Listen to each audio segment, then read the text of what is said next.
हरे कृष्णा।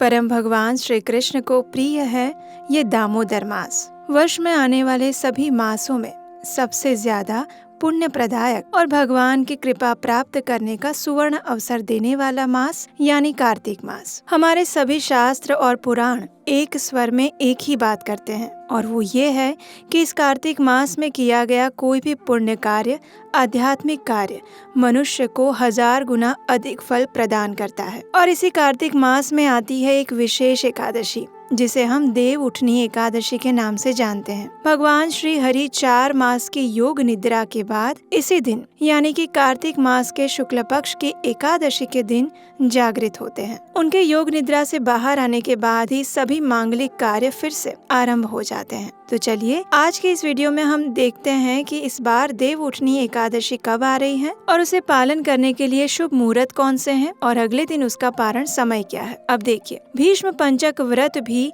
एकादशी के दिन से ही आरंभ होता है। तो अगर कई लोग भीष्म पंचक व्रत का पालन कर रहे हैं तो उन्हें एकादशी का पारण कैसे करना चाहिए, इन सभी बातों के विषय में आज हम इस वीडियो में चर्चा करेंगे। तो चलिए आरंभ करते हैं। इस बार की विशेष एकादशी यानी देव उठनी एकादशी आ रही है 12 नवंबर 2024 मंगलवार के दिन। प्रत्येक वर्ष कार्तिक मास के शुक्ल पक्ष की एकादशी को देव उठनी एकादशी, उत्थान एकादशी, प्रबोधिनी एकादशी या फिर हरिबोधिनी एकादशी के नाम से जाना जाता है। इस बार एकादशी तिथि की शुरुआत हो रही है 11 नवंबर सोमवार को संध्या काल 6:46 पर और इस तिथि का समापन होगा 12 नवंबर मंगलवार को शाम 4:04 पर। इस प्रकार हम देख सकते हैं कि उदया तिथि के अनुसार इस बार देव उठनी एकादशी हम 12 नवंबर मंगलवार को ही मना रहे हैं। आइए अब देखते हैं 12 नवंबर के मुहूर्त कौन कौन से हैं। ब्रह्म मुहूर्त का समय रहेगा 5:15 और सूर्योदय होगा 6:51 पर। देव उठनी एकादशी का पारण करने का समय रहेगा 13 नवंबर बुधवार के दिन 6:52 से 10:24 के बीच में। ये समय उत्तर भारत की समय सारणी अनुसार बताया गया है, लेकिन भारत में और विदेश में सभी जगह पर एकादशी तिथि इस बार 12 नवंबर को ही मनाई जा रही है। पारण समय में सिर्फ कुछ मिनटों या कुछ सेकंड्स का आगे पीछे हो सकता है, लेकिन अगर आप इस पारण समय के बीच में पारण कर लेते हैं तो आपका पारण निर्धारित समय पर ही हो जाएगा। विदेश के भक्तों के लिए पारण समय विविध देशों का हमने नीचे डिस्क्रिप्शन बॉक्स में दिया हुआ है, वहां जाकर चेक कर सकते हैं। कार्तिक मास की ये अंतिम एकादशी है और चातुर्मास की भी अंतिम एकादशी, इसलिए देव उठनी एकादशी अत्यंत विशेष है। इसी दिन से भीष्म पंचक व्रत का भी आरंभ हो रहा है। पद्म पुराण में बताया गया है कि भीष्म पंचक व्रत एक ऐसा व्रत है जिसके पुण्य फल को गिन पाना असंभव है। इस व्रत के विषय में स्वयं भगवान श्री कृष्ण ने भीष्म पितामह को बताया था और कुरुक्षेत्र की युद्ध भूमि में बाण शैया पर लेटे हुए भीष्म पितामह ने इस व्रत का पालन किया था और तभी से भगवान के आशीर्वाद से इसे हम भीष्म पंचक के नाम से जानते हैं। ये व्रत 5 दिनों का होता है और इन 5 दिनों में कठोर तपस्या का पालन करके उपवास और भीष्म पितामह को अर्घ्य और तर्पण अर्पित किए जाते हैं। ऐसा कहा जाता है कि जो भी मनुष्य पूर्ण कार्तिक मास का पालन नहीं कर सकते, वो अगर भीष्म पंचक के 5 दिनों का पालन कर लेते हैं तो उन्हें संपूर्ण कार्तिक मास का फल मिल जाता है। और ये भीष्म पंचक व्रत प्रत्येक वर्ष कार्तिक मास के शुक्ल पक्ष की एकादशी से लेकर कार्तिक पूर्णिमा तक 5 दिनों तक मनाया जाता है। भीष्म पंचक का व्रत पालन कैसे करना है, उसकी संपूर्ण विधि क्या है, इस विषय में हम पहले ही एक विस्तृत वीडियो बना चुके हैं। अगर आपने वो नहीं देखा है तो आप हमारे चैनल पर जाकर या फिर डिस्क्रिप्शन बॉक्स में जाकर देख सकते हैं। इसमें हमने बहुत ही सरल विधि से भीष्म पंचक व्रत का पालन करने के नियम बताए हैं। ये शास्त्रों के अनुसार भी हैं और प्रैक्टिकल भी हैं, तो इस वीडियो को अवश्य सुनिएगा। अब जो लोग भीष्म पंचक व्रत का पालन करने जा रहे हैं उन्हें एकादशी का व्रत करके अगले दिन पारण भी करना होगा, तभी उनका एकादशी व्रत पूर्ण माना जाता है। तो अब प्रश्न उठता है कि अगर जिन्होंने अन्न का त्याग करके भीष्म पंचक व्रत किया है वे इस एकादशी का पारण कैसे करेंगे। तो इस विषय में हमारे शास्त्रों में प्रमाण मिलता है कि जिन लोगों ने बिना अन्न के भीष्म पंचक व्रत रखा है वे मात्र चावल के एक दाना लेकर उसे भगवान को अर्पित करके उसी से एकादशी व्रत का पारण कर सकते हैं। ऐसा करने से उनका एकादशी व्रत भी पारण हो जाएगा और भीष्म पंचक व्रत भी अखंड बना रहेगा।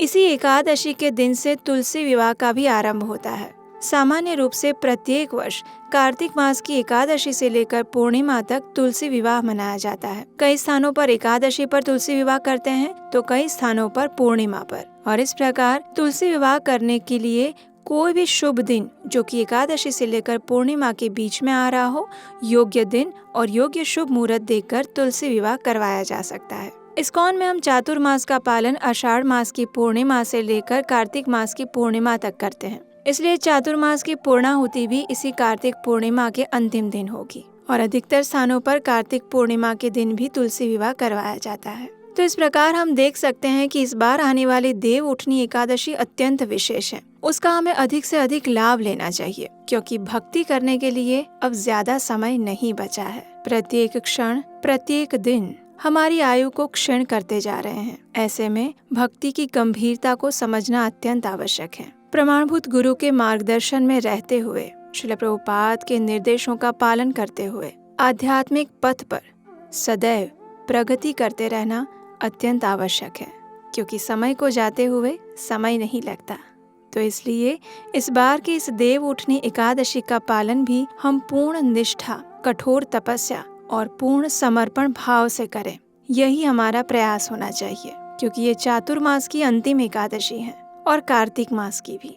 प्रयास करिए कि इस एकादशी के दिन अधिक से अधिक हरे कृष्ण महामंत्र का जप करिए, यानी कि हरे कृष्ण कृष्ण कृष्ण हरे हरे, हरे राम राम राम हरे हरे। ये महामंत्र है जो इस भौतिक संसार में बंधे हुए कलयुग के बद्ध जीवों को भवसागर पार करवा सकता है। तभी तो हमारे शास्त्रों में कहा गया है, मनसि ज फणिजुष्टे लब्ध पातोऽस्मि दुष्टे तिमिर गहन रूपे हंत संसार कूपे अजित निखिल रक्षा हेतुमुद्धार दक्षा उपनयन मम हस्ते भक्तिरज्जुम नमस्ते।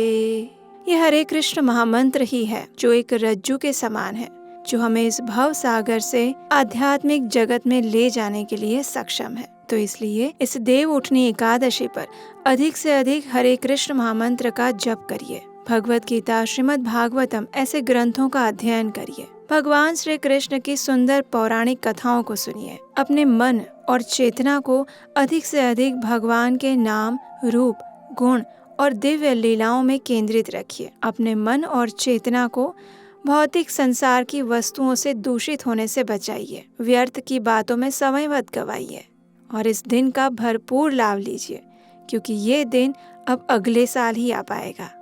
तो इसलिए इस देव उठनी एकादशी का पालन करने के लिए विशेष तैयारी कीजिए। और अगर इस एकादशी से जुड़े आपके कोई प्रश्न हैं तो आप हमें नीचे कमेंट बॉक्स में बता सकते हैं। और इस देव उठनी एकादशी के उपलक्ष्य में विशेष पौराणिक कथाओं को सुनने के लिए आपके अपने चैनल को याद से सब्सक्राइब करना मत भूलिएगा। बेल आइकन दबाकर नोटिफिकेशन ऑन कर लीजिए। आप चाहें तो हमारे व्हाट्सएप और टेलीग्राम ग्रुप से भी जुड़ सकते हैं। वहाँ आसानी से आपको सभी कथाओं के लिंक्स मिल जाएंगे।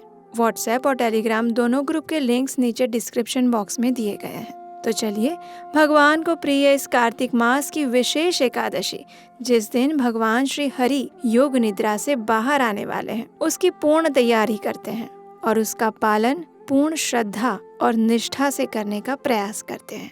हरे कृष्णा।